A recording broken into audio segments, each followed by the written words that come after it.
You're at the cutting edge of cardiovascular sciences. I'm your host, John Cooke. I'm chair of the Department of Cardiovascular Sciences here at Houston Methodist. And today we have a very special guest, but before I introduce him, let me introduce my co-host.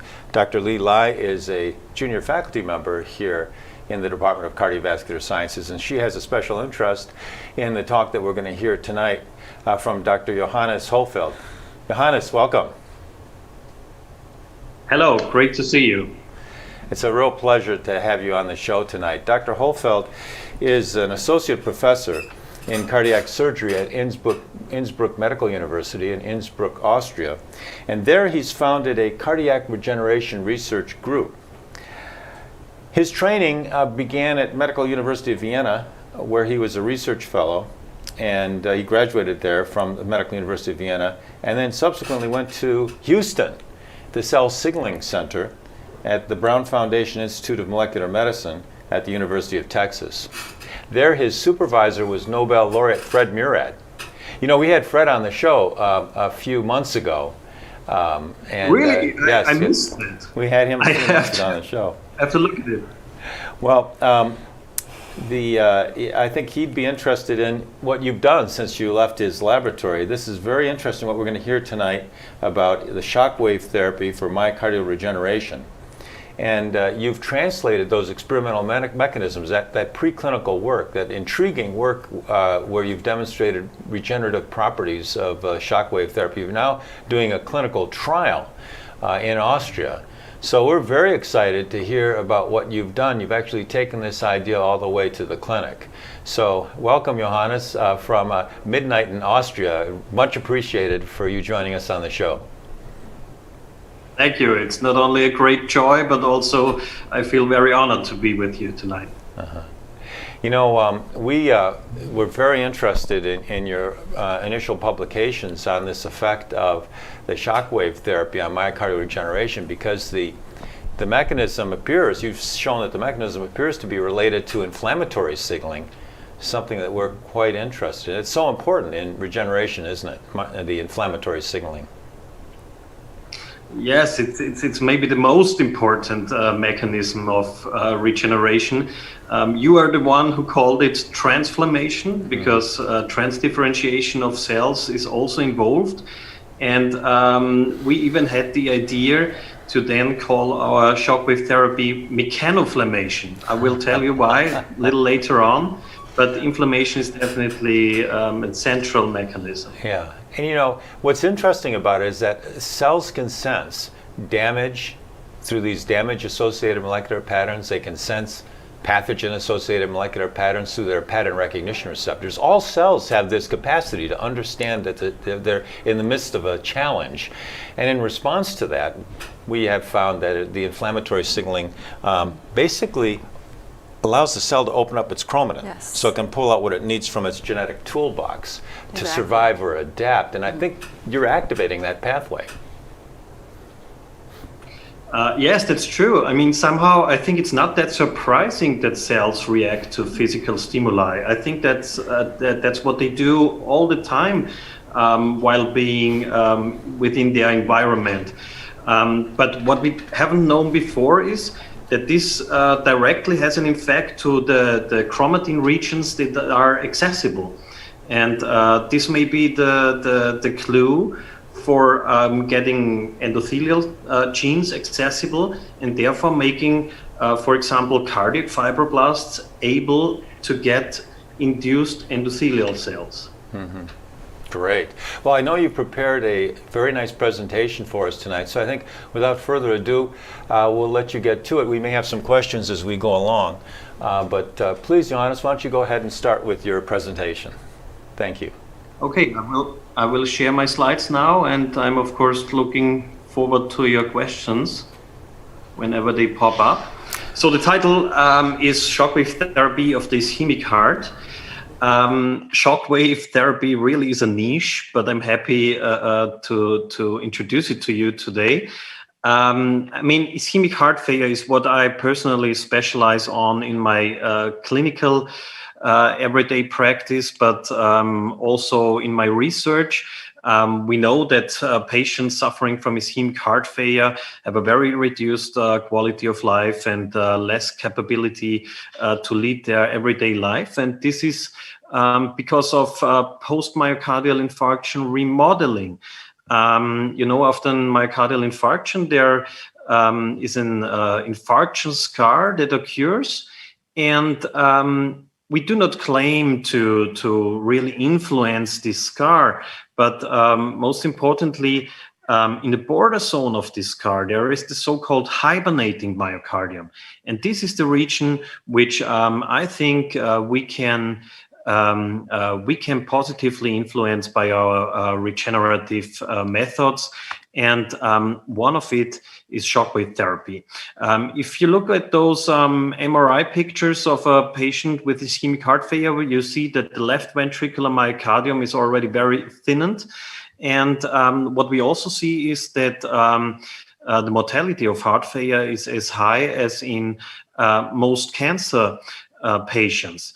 There are more or less two treatment options besides the medical therapy. It's CABG surgery, so coronary artery bypass surgery, or interventionally there is percutaneous coronary stent implantation. And it's important to mention that both methods can preserve the ventricular function, but cannot improve it above a certain degree. So this is why we need regenerative approaches, and that brings me to shockwaves. What are shockwaves? This is really something very special. Shockwaves are sound pressure waves that always occur whenever there is a sudden release of energy. So for example, if you look to this left little video, shockwaves occur when the cork of a champagne bottle is plopping. And they are well known in medicine for more than 40 years now for the disintegration of kidney stones. In high energies, they break kidney stones. But more recently, it has been found that at low energy levels, they can induce regeneration. And as you can see here, this is already in clinical routine use. For example, in Germany, it's already paid by healthcare insurance companies for the treatment of non-healing bone fractures, but also of wound healing disturbances. And our idea was to find out whether these healing processes do also apply at the heart.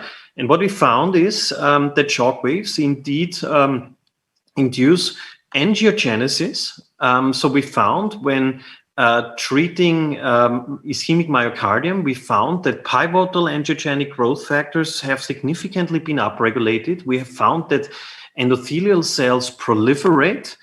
In vitro, they form tubes. So this is a so-called angiogenesis assay, and we see that we stimulate endothelial cells in vitro to form new vessels. And in another assay, when we took samples of mouse vessels, we saw that we can even induce sprouting of these vessels. And the same Johannes, was true also in Vivo. Just a quick question, Johannes. If I can interrupt just a minute. Sorry. That last slide, these were all studies in cell culture or in ex vivo Yes. rings? Yes. Okay. That's interesting. So how did you do the shockwave I made a mistake therapy? while explaining it, but this is in vitro and ex vivo. So this was the first step to to prove the angiogenic potential of shockwaves in vitro. And of course, we then wanted to go in vivo. In our lab, we sometimes say while making a joke, in vivo veritas. The truth is always in vivo, and we found in an LAD ligation model, so in a myocardial infarction model, that angiogenic genes get also upregulated in ischemic myocardium. We found new vessels after shockwave treatment, and in a hind limb ischemia model, we first have seen clear functional improvement. So if you look to the right lower picture, you can see that the limb of the mouse looks like a healthy mouse after 4 weeks after shockwave treatment. So this is was really impressive to see this angiogenic potential in vivo.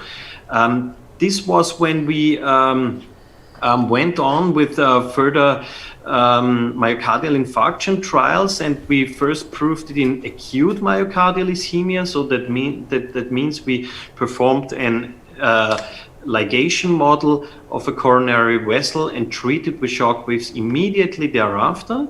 And you can see after 4 weeks that in the shockwave group there are many more vessels compared to the control group.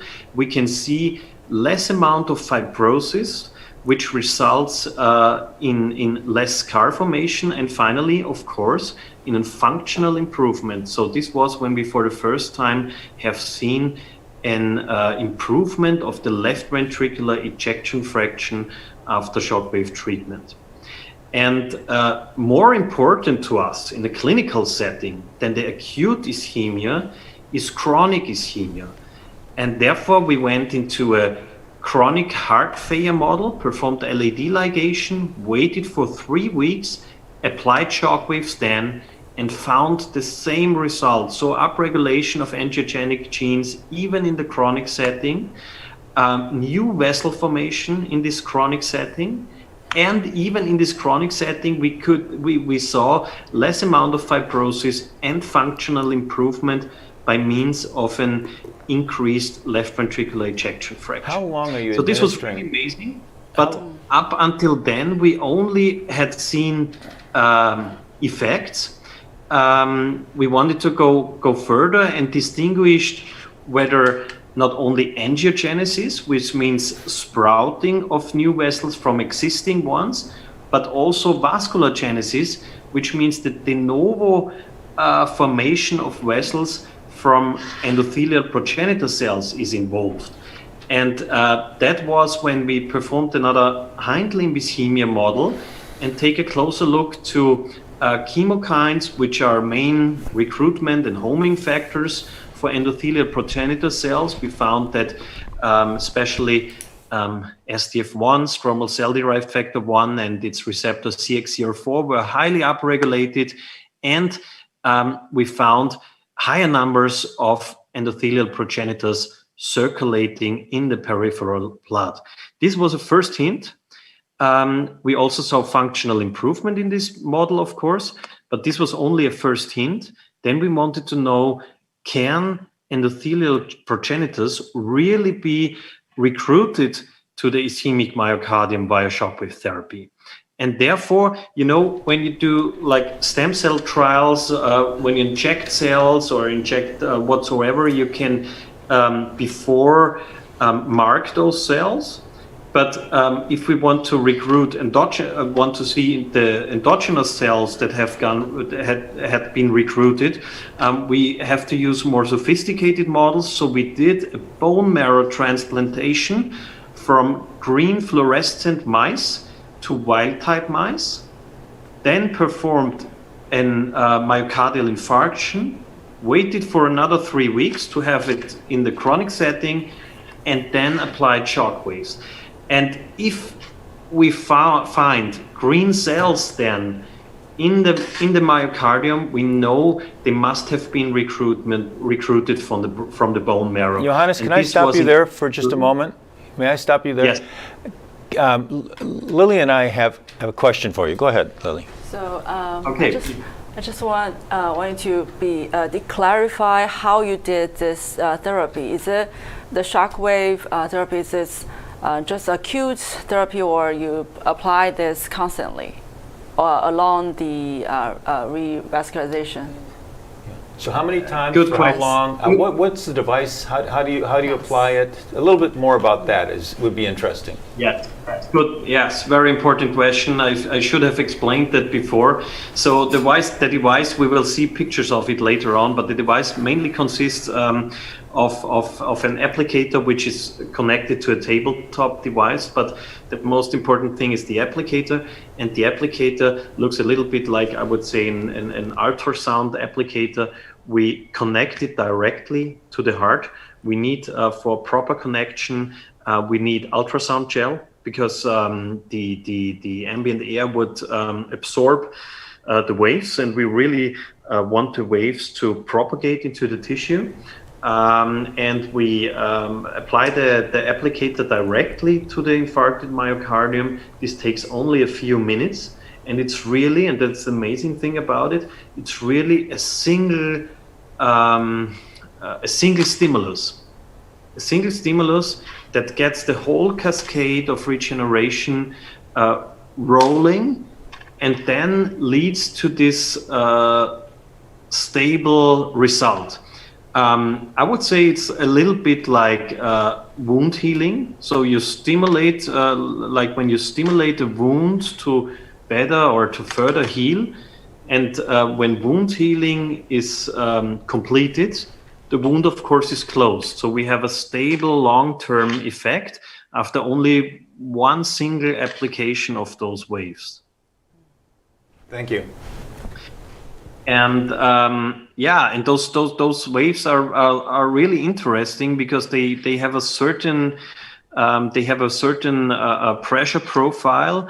I will show you later on what their mechanism is. So what we did know to this point is that we can even recruit endothelial progenitors to the infarcted myocardium. That this, of course, improves myocardial function. But what I wanted to say is, until then, we only knew effects, but nothing about the mechanism. And now we try to go deeper in what the mechanism could be. And one idea was that the mechanical stimulus could lead to the release of microvesicles from the cells. Somehow the physical stimulus has to be translated into the biological response. This is what we call mechanotransduction. And one way is via microvesicles. And this was what we indeed found. If you look at those pictures, these are pictures from electron microscopy. These are endothelial cells directly after treatment with shock waves, and you see they are completely filled with those vesicles. We counted them. We saw that there are high amounts of them, and of course we had to find out which type of vesicle this was, and we found that those are exosomes. We characterized them by their size. They are below 100 nanometers in size, and also by their morphology and their surface markers, of course. And after having found those vesicles, we wanted to know, could it be true that they are responsible for the effects that we see? And that was when we performed another myocardial infarction model. And instead of applying shock waves, now we use those exosomes isolated from shockwave treated endothelial cells, and injected those into the infarction, into the infarcted region, and found the same effects as if we would have applied shock waves directly. So this was a clear first hint that those exosomes are responsible for our effects. We did a few more experiments to learn more about those exosomes, and found that they have a high angiogenic potential in vitro. So again, we saw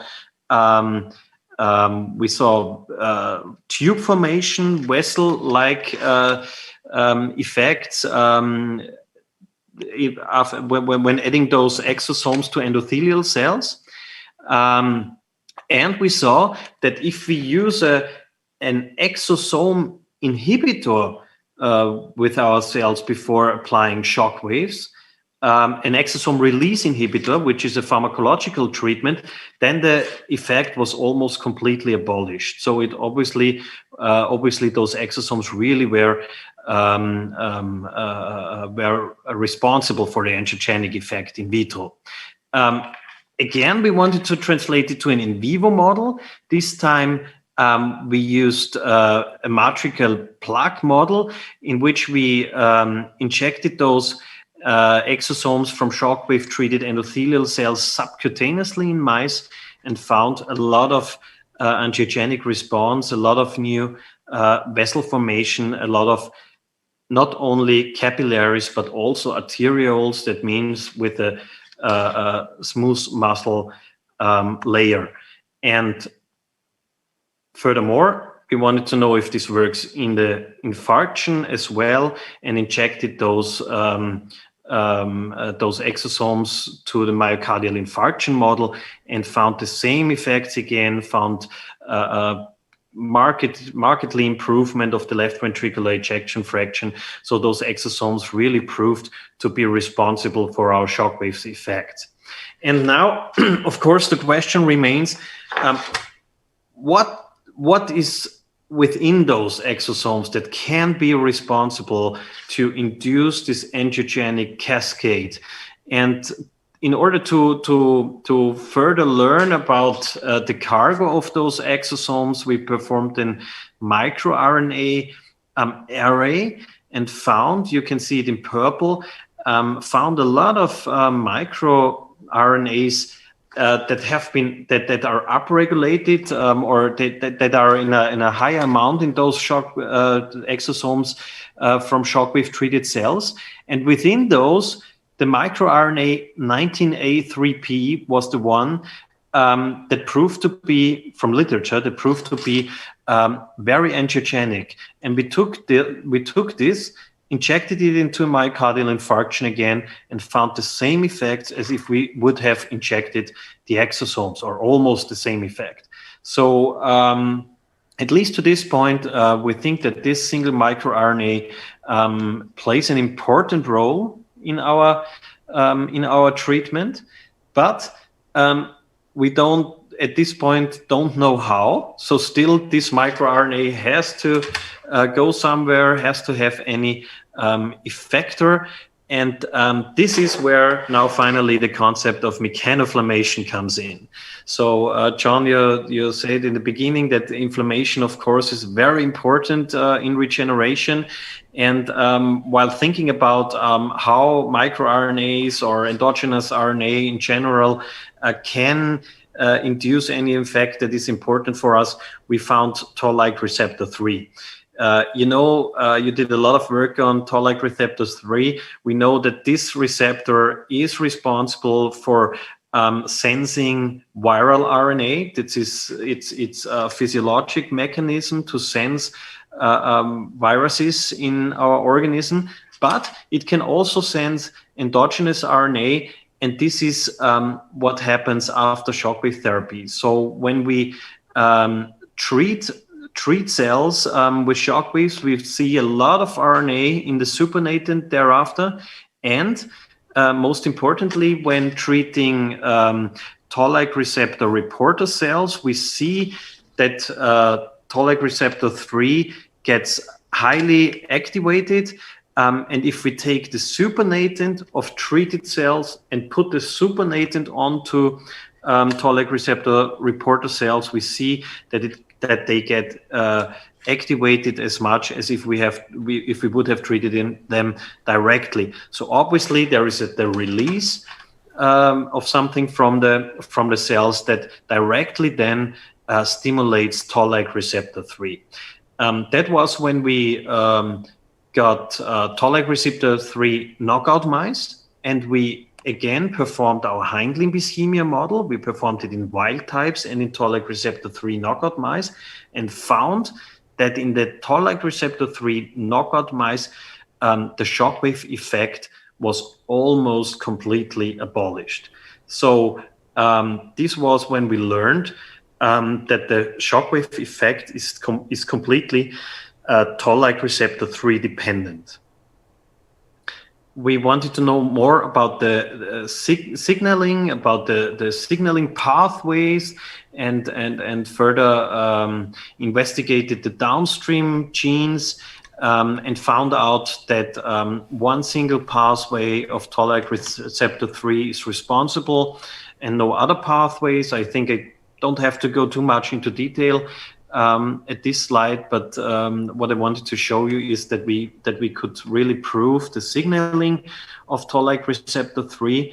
And at this point, I would like to summarize what we know what we know from our experimental research, we know that shockwaves induce new vessel formation. We know that this leads to a strengthening of the hibernating myocardium, and that this markedly improves the left ventricular ejection fraction.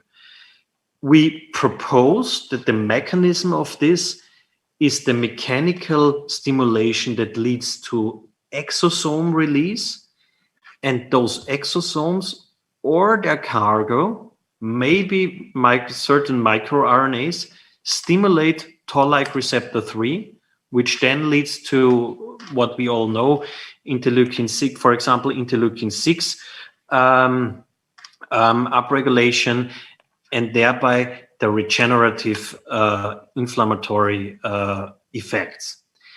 At this point, I found this amazing work of Dr. Cooke, which was published in Cell, in which you and your group described that activation of Toll-like receptor 3 is also responsible for nuclear reprogramming or transdifferentiation.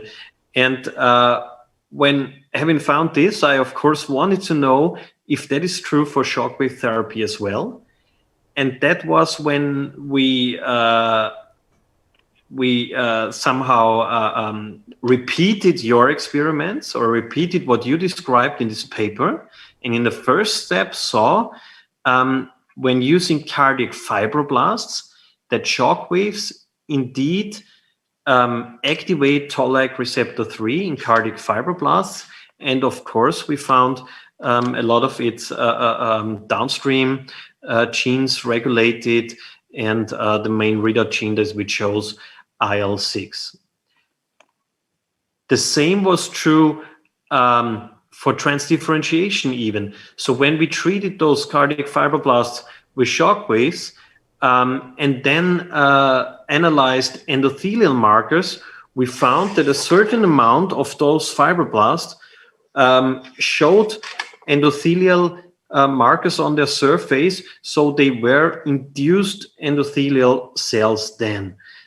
To see if those cells are not only expressing those markers, but are really functional, we again performed the typical and before mentioned in vitro assays, found that they form tubes in vitro.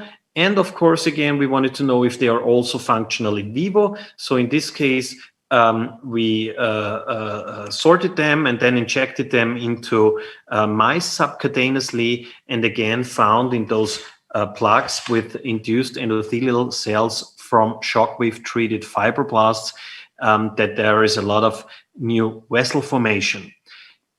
Finally, we wanted to perform lineage tracing to further prove that our vessel-forming endothelial cells derive from fibroblasts, used a certain mouse model for that, and found really a high amount of cells within and around the new vessels in the myocardium that have obviously been fibroblasts before. So this is finally what brought us to, I would say, the chromatin thing. So we performed a certain type of sequencing, and I will not go too much into detail now, but what I want to show you with this slide is that we found when sequencing chromatin regions of accessible genes, we found that after shockwave therapy, a much higher amount of gene regions is accessible in fibroblasts. Interestingly, it's the same in shockwave-treated fibroblasts as if you treat those fibroblasts with poly-IC, which is a synthetic RNA analogon. So it's the agonist of Toll-like receptor 3. Because fibroblasts, if they want to become endothelial cells, they have to be able to access endothelial genes. And this was really true. I think I have to go further for the sake of time, and this brings me to what we do in our clinical trial today.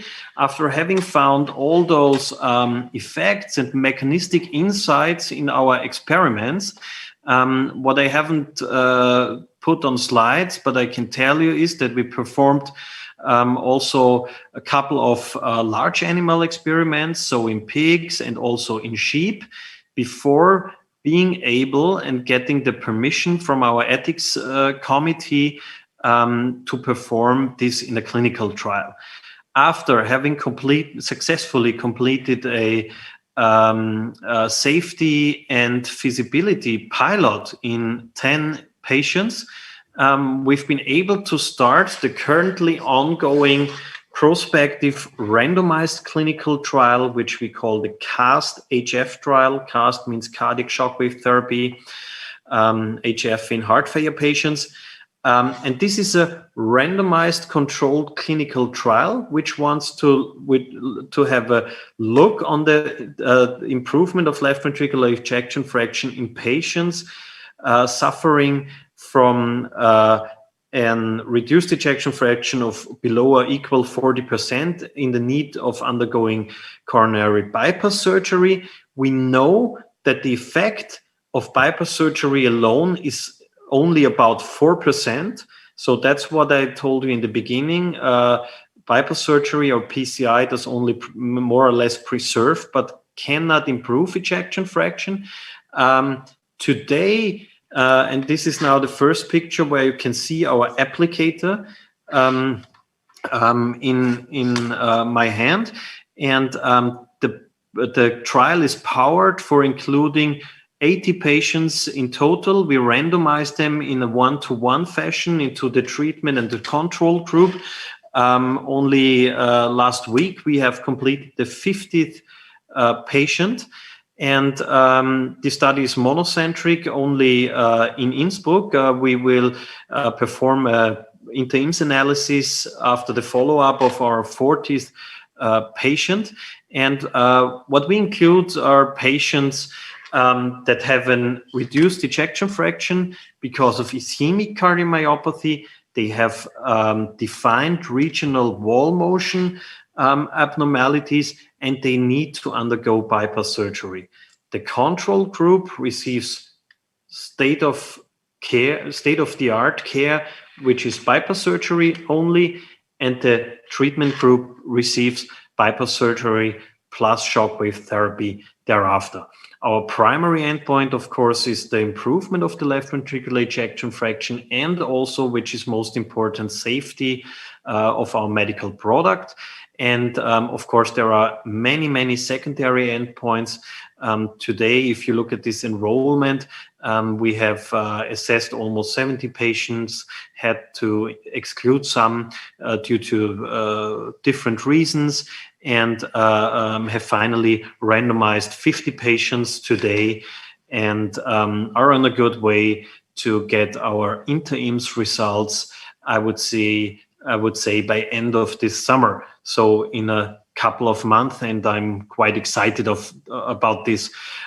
So to finally show you how this looks like, and I should have done that maybe in the beginning, this is now a little video of how we apply our applicator directly to the beating heart. So this is open chest bypass surgery. You can see those tubes. That means the patient is still on the heart-lung machine after the bypass. We are preparing our applicator right now here, and I will skip a little bit to show you how it is finally applied to the heart. Unfortunately, you cannot hear the sound of this video. Shockwaves really make talk, talk, talk, talk, talk. And this is, looks somehow astonishing. But as I showed you before, it has this amazing effect and amazing results, as we have found in our preclinical experiments. Today, in our first 50 patients, we haven't found any severe adverse effect that was related to the treatment. We haven't had any device malfunction. So I'm really happy that this clinical trial runs perfectly. And I now want to conclude that we found shockwaves induce angiogenesis. They also induce vasculogenesis. They induce the recruitment of progenitor cells. They induce transdifferentiation. So really all effects that are part of the whole regenerative process. Mechanotransduction, so the translation of the physical stimulus, happens by the release of extracellular vesicles that stimulate toll-like receptor 3. The whole therapy is toll-like receptor, or the whole effects are toll-like receptor 3 dependent. And I would therefore propose it's really a promising regenerative treatment option. We know that although there has been performed intense research for the last decades on different types of regenerative therapies for myocardial regeneration, none of them has yet been in clinical routine use. With shockwaves, we have been able to perform this bench to bedside translation. And I think if the results of the clinical trial will be as good as we expect them, and I'm quite confident about that, then this new therapy could be clinically available quite soon. And this is now the end of my presentation. I, of course, have to thank all my amazing team members, all our collaborators, and of course you for inviting me, for the attention to my presentation, and I'm looking forward to the discussion. Johannes, that was superb.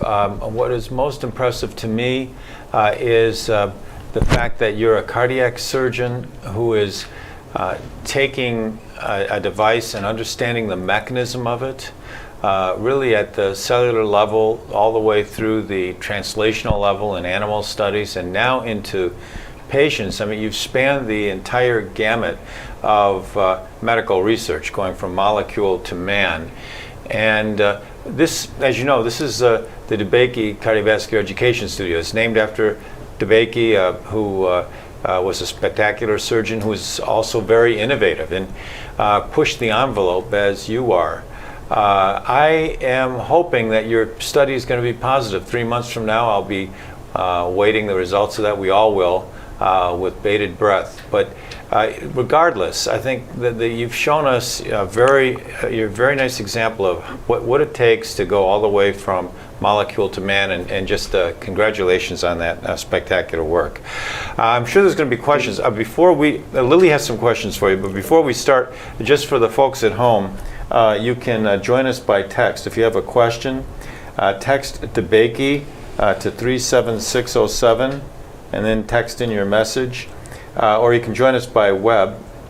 Go to pollev.com, enter DEBAKEY, and respond to the activity. So with that, Lily has a few questions for you. Yes. So at the end of your presentation, I saw that you use this the Shockwave applicator on the heart, right? So I'm actually a little bit curious of how you use this device in your in vitro study. Yes, that's a good question. We designed a special water bath where we put cell culture flasks in. That's one of the shortcomings. We have to use cell culture flasks, so you cannot use wells, because we have to put it into water. The water is preheated to have the perfect temperature, and then we put the device into it, and cells can propagate through the water. And I've already prepared one of those water baths for you. I will bring it to Houston. Okay. Okay. So and in your study for the mechanism, how the shockwave therapy increase recovery from the ischemic condition. So you have evidence showing that the shockwave therapy can increase the exosome release right? And it can pass the inflammatory signal to the endothelial cells or the progenitor cells, right? So I was thinking, since you are using the applicator locally, do you expect any local effect instead of having the exosome carrying a signal and pass the signal to other cells? So I was thinking if you have anything, if you study anything locally. An autocrine effect versus a paracrine effect? Yes. Yeah, I mean, on the one hand, I think that the exosome release is also a local effect. So it's not only that exosomes get in the circulation and then having effects for the recruitment of cells from far away. I think it's also an endocrine effect within the tissue where the exosomes get released and stimulate the neighboring cells. But I can imagine that also other types of, I would say, mechanoreceptors within the treated cells get activated directly. This, of course, is still a matter of research. The new sequencing methods will lead us to further elucidate that. Johannes, you mentioned, since you brought up the exosomes, Lily, you mentioned that the exosomes contain a panoply of microRNA, one of which is 19A3P. I guess that was a dominant one. And you were able to show that particular microRNA, at least in cell culture, had much the same effects as the shockwave therapy itself. Is that correct? So, Yes. Potentially, I suppose you could develop a therapy that was really microRNA based, could you not? Yes, of course. I mean, I quite often I get the question, why not use any compound that stimulates toll-like receptor 3 or whatsoever? Of course, we could try to get from the medical device to a medical treatment, I'm missing the word, to a drug, a compound treatment.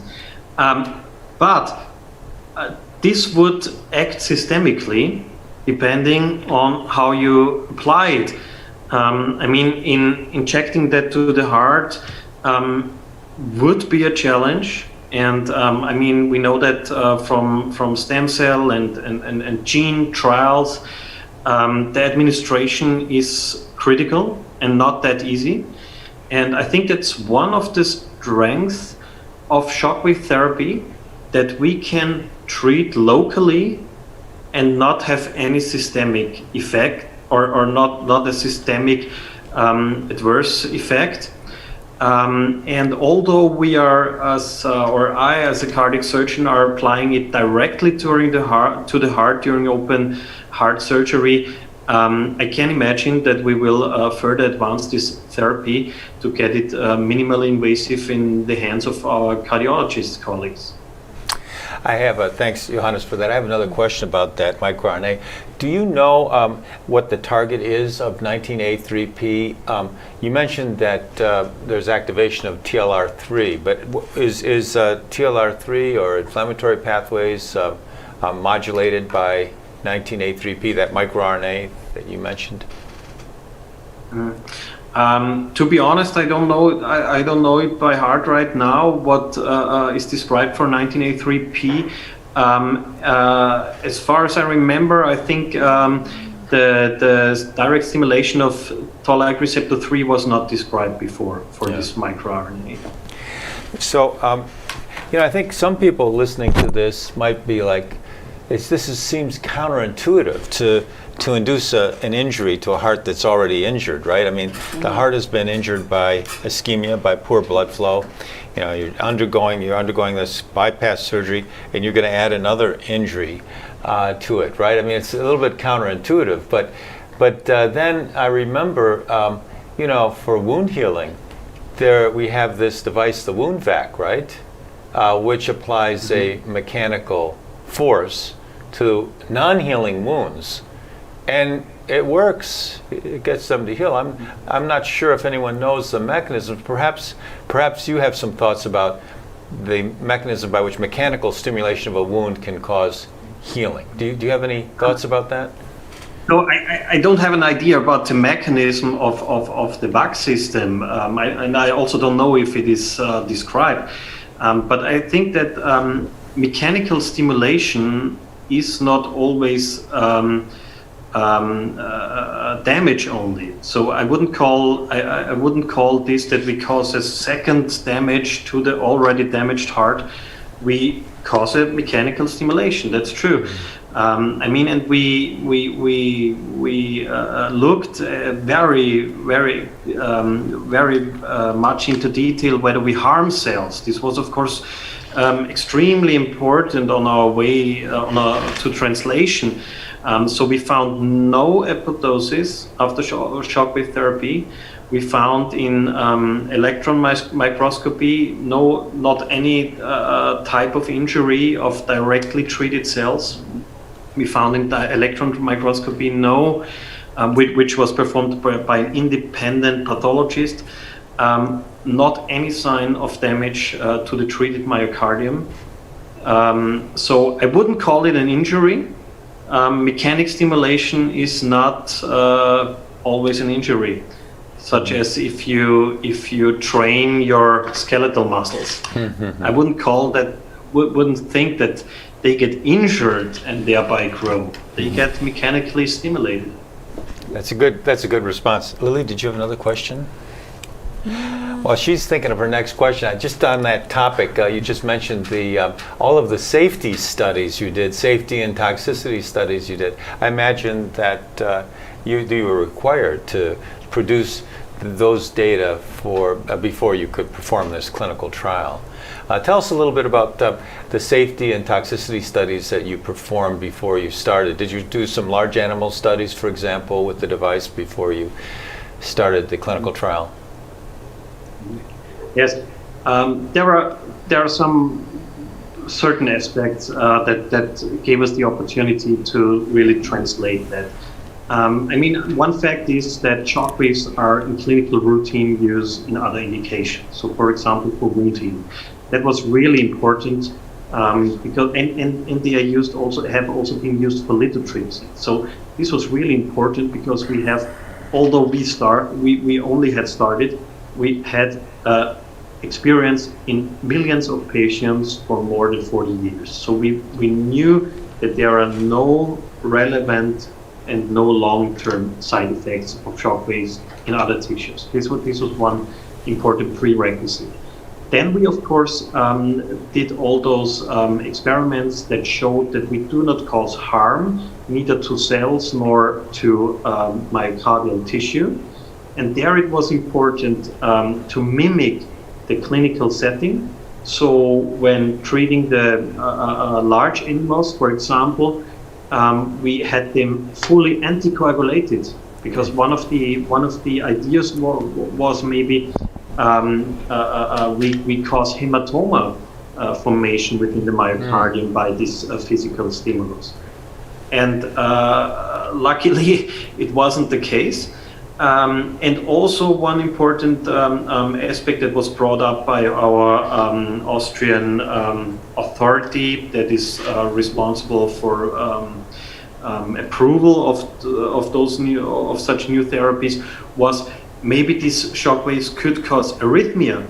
And this was when we had to perform ECGs of our animals during shockwave application. And another aspect was we had to have this all analyzed by someone who is completely independent. So this is what I mentioned before. We had, for example, an independent pathologist who performed this analysis. And so, of course, there was a lot of work to do. It was quite a long way. We had to perform a lot of experiments and get a lot of data that are not of academic relevance, that cannot be published. So a lot of work to do that will never be seen, but that brought us to the point when the authorities and the local ethics committee said, okay, we can now allow you the first step to treat the first 10 patients with a very strict protocol, of course, and a lot of reporting to the authorities to see whether this therapy is safe and feasible. And so we had no control group in this first pilot. We treated only 10 patients just to prove that this can safely be done. This is similar to the 3 phases that you have in a medical product. Sure, in a drug trial. In a drug trial, sorry, I missed this word. In a drug trial, we don't have these exact phases for medical products, but it's quite similar. And this was like the phase 1. Of course, we also had, I didn't mention it yet, we also had to perform a lot of dose response studies and to finally to figure out which is the perfect dosage that we need to use. Yeah, and this then after more than 10 years, I would say about 12 years, led us to the clinical trial that we're performing right now. Wow, that's a long road, but you've traveled it well. Did you have another question? Yes, you really have to be patient. Any question from the audience? I don't see them up there, so go ahead. Okay, so actually I have one more question is, do you expect the shockwave therapy have different effect on like diabetic patient? Because you know that in a diabetic patient, the inflammation status is much higher than the non-diabetic patient, and we know that based on our study that the innate immune activation should be within the optimal zone. If it's too much, it's actually it will dampen the effect of the toll-like receptor initiated cell plasticity. So, yes. Yes, that's a very important point. But still, we've not been able to figure that out up to now because this first clinical trial is too small to perform different subgroup analysis.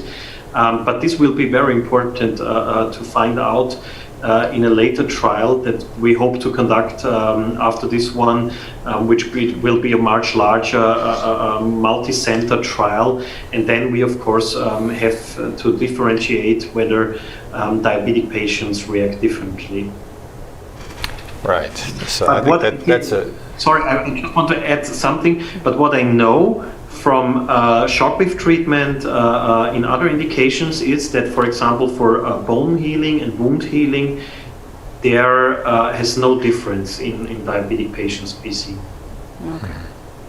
Interesting. Yeah, I think the influence of other risk factors on the benefit of this therapy is going to be very important to investigate at some point. But first, you got to get some early data, promising data in a subset that makes you go forward.